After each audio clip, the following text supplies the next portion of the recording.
कि जो भी राजस्थान को 1500 वेंटिलेटर्स उपलब्ध हुए थे, मैं समझता हूं कि उनमें सारे पार्ट्स नहीं थे। दौसा में भी जो हमारे करीब 19 के आसपास जो हमारे वेंटिलेटर्स थे, उनमें न तो मॉनिटर थे, न उनको संचालन की व्यवस्था थी, न वो चालू हुई है। जैसे करीब 4.5 करोड़ रुपए के आसपास हमने विधायक को नोटिस जारी कर दिया और 5 लाख रुपये हमने व्यक्तिगत रूप से जन सहयोग से हमने और हमारे सभापति महोदय ने मिल करके वो भी उपलब्ध कराएं। पुनः निवेदन करूंगा कि ये सब संसाधन अपर्याप्त हैं। दौसा में हम ज़्यादा से ज़्यादा 100 बेड की व्यवस्था कर सकते हैं, जिसमें ऑक्सीजन उपलब्ध करा सकते हैं, ये कर सकते हैं। ये आज की तारीख में 2300 पॉजिटिव केस हैं, कभी संभव ही नहीं है कि 2300 जो पॉजिटिव केस हैं उनको सारे संसाधन उपलब्ध करा सकें। पहले तो मैं आपके माध्यम से आम जनता से अपील करना चाहता हूँ कि इस महामारी से सरकार चाहे कितने भी संसाधन उपलब्ध करवा ले, निमट नहीं सकती जब तक जनता का सहयोग नहीं मिलेगा। क्यों, नहीं तो हमारे पास में इतने संसाधन है और न इतनी मैन पावर है। इसलिए जनता का सहयोग अति आवश्यक है। सब लोग पॉजिटिव सोच रखे और इसमें सहयोग करें और कोरोना को जीतें। हमने अभी विधायक कोटे से सिलेंडर की कमी को देखते हुए 100 सिलेंडर गुजरात से मंगाए, जो बड़ी मुश्किल से आके पहुँचे हैं। और इसके साथ साथ में हमने 100 रेगुलेटर आपसी सहयोग से कलेक्शन करके 5 लाख रुपए का और 100 रेगुलेटर मंगाए। 3 लाख रुपए हमारे पास बैलेंस और रखें। जो कुछ ऐसे पार्ट्स जिनको हम विधायक कोटे से या सरकारी की तरफ से अर्जेंट नहीं उपलब्ध करा सकते, उनके लिए हमने जन सहयोग भी किया। हमारी तरफ से भी 5 लाख रुपए का हमने कैश चंदा करके और जो संचालक महोदय उनको हमने उपलब्ध कराए हैं। इसके अलावा अभी हाल ही में एक तुरंत फायदे के लिए 15 लाख रुपए आज मैंने और रिलीज करे। उसमें हमें हमारे कॉन्सन्ट्रेटर जो सिलेंडर्स होते हैं, हम 20 वो भी मंगा रहे हैं, वो भी 2-4 दिन में आ जाएंगे। और हम उसमें कोशिश करेंगे कि जो हमारे विधानसभा क्षेत्र के अंदर CSC है 4, हर CSC में 5-5 सिलेंडर रख देंगे ताकि तुरंत गैस की व्यवस्था उन ऑक्सीजन की उनको हो सके। और साथ साथ में यहाँ भी कई बार ऐसी स्थिति आ जाती है कि ऑक्सीजन समय पर उपलब्ध नहीं होती है, तो वहाँ भी उनका हम यूज कर सकते हैं। 3 करोड़ रुपये मैंने मेरे विधायक कोटे से आज ही CM रिलीफ फंड में दौसा के जो 18 साल से ऊपर के लोग हैं उनके लिए भी आज मैंने जारी कर दिए। इसके अलावा 85 लाख रुपए हमने पहले 5 एम्बुलेंस के लिए और 15 लाख रुपए सिलेंडर्स के लिए, इस तरह से करीब 4.5 करोड़ रुपए के आसपास हमने विधायक को जारी कर दिया और 5 लाख रुपए हमने व्यक्तिगत रूप से जन सहयोग से हमने और हमारे सभापति महोदय ने मिल करके वो भी उपलब्ध कराएं। हम हमारी तरफ से पूरा प्रयत्न कर रहे हैं, लेकिन मैं पुनः निवेदन करूँगा कि ये सब संसाधन अपर्याप्त हैं।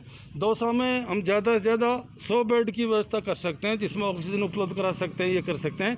ये आज की तारीख में 2300 पॉजिटिव केस हैं, कभी संभव ही नहीं है कि 2300 जो पॉजिटिव केस हैं उनको सारे संसाधन उपलब्ध करा सकें। इसलिए जनता जो भी कोविड के नियम की पालना करे और सब सहयोग करे। सारे, चाहे हमारे सरपंच हो, चाहे हमारे वार्ड पार्षद हो, चाहे हमारे पार्टी, कोई पार्टी के चाहे कार्यकर्ता हो, सबको मिलकर इसमें सहयोग करना चाहिए, तभी हम विजय प्राप्त कर सकते। सर, आपने ये कहा कि बहुत मुश्किल से पहुंचे हैं सिलेंडर, क्या प्रॉब्लम आई थी? कोई प्रॉब्लम आई? देखो, इस टाइम पूरे देश में सारे संसाधन की कमी चल रही है। जिस हिसाब से आवश्यकता है वो पूर्ति हो नहीं पा रही, चाहे गैस की हो, चाहे सिलेंडर्स की हो, चाहे फिलिंग की हो। तो मैं समझता हूँ कि इन अभावों को हम कबूल करते हैं, क्योंकि कई यहाँ तक उदाहरण है, कई ऐसे देश हैं वहाँ बड़े बड़े जो बहुत डेवलप कंट्री हैं, वहाँ स्वास्थ्य की बहुत बड़ी सुविधा हैं, वहाँ पर भी शॉर्टेज आई। सर, PM केयर फंड के जो वेंटिलेटर है उनको लेकर काफ़ी बवाल चल रहा है दौसा में, क्या कहें? देखो, पहले तो ऐसे टाइम पे राजनीति किसी को भी नहीं करनी चाहिए। PM फंड के जो भी राजस्थान को 1500 वेंटिलेटर्स उपलब्ध हुए थे, मैं समझता हूँ कि उनमें सारे पार्ट्स नहीं थे। दौसा में भी जो हमारे करीब 19 के आसपास जो हमारे वेंटिलेटर्स थे, उनमें न तो मॉनिटर थे, न उनको संचालन की व्यवस्था थी, न वो चालू हुई है केवल। तो लेकिन मैं उस बात में नहीं जाना चाहूँगा। अब तो हमारा सबका मिलकर यही है कि फालतू की राजनीति नहीं करके सब मिलकर सहयोग करें और लोगों को कोरोना से बाहर करें। लेकिन सर, 7 से 8 महीने हो गए थे उनको आए हुए और एंड टाइम पे चेक किया गया उनको, शुरू से ही चालू नहीं है। कई बार हमारे प्रशासन ने, हमारे स्वास्थ्य विभाग के अधिकारियों ने लगातार जो सप्लायर्स उनको लेटर लिखे और उन्होंने कोई सुविधा उपलब्ध नहीं कराई, वो चालू नहीं हो सकती। राज्यसभा सांसद किरोड़ीलाल ये कह गया कि धोखा हो रहा है। मैं बोल रहा हूँ, उन्हें आरोप प्रत्यारोप का समय नहीं है। इस टाइम आरोप प्रत्यारोप नहीं लगा करके, और बीजेपी के जिनके गांव में कार्यकर्ता घुसे पड़े हैं, RSS के झंडे लेकर डोलते रहते हैं, उन सबको 1-2 मरीज की ठेकेदारी लेनी चाहिए ताकि उनकी मदद करें, उनकी हेल्प करें। जिस तरह से हमारे कांग्रेस के पूरे कार्यकर्ता एक व्यक्ति की मदद कर रहे हैं, हमारे सारे पदाधिकारी मदद कर रहे हैं, हमारे जनप्रतिनिधि मदद कर रहे हैं, ऐसे बीजेपी को मदद करनी चाहिए, नहीं कमी निकालनी चाहिए। लेकिन सर, 6 वेंटिलेटर से कैसे जंग जीतेंगे? मैं बता रहा हूँ ना, इस जंग को बिना जनता के सहयोग से कोई जीत ही नहीं सकता। संसाधन इतने हैं नहीं, न उपलब्ध हो सकते, इस बात को हम कबूल करते हैं। इसलिए सबके सहयोग से जंग को जीता जा सकता है। लगातार बेडों की कमी मीडिया के माध्यम से ज़्यादा जीता जा सकता है।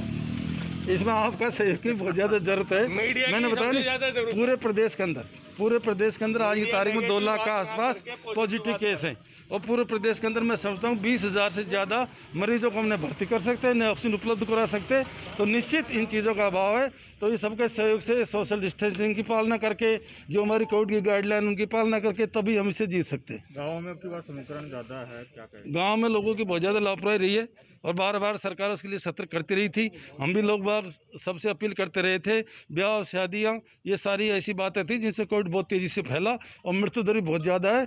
इसलिए अब लोग सब भयभीत हैं और सरकार ने स्टेप लिया कि 24 तारीख तक जो लॉकडाउन लगाया सब उसकी पालना करें, यही मेरा निवेदन है। संक्रमण फैलने का कारण क्या मानते हैं? पार्टियों को मानते हैं या जनता को मानते हैं?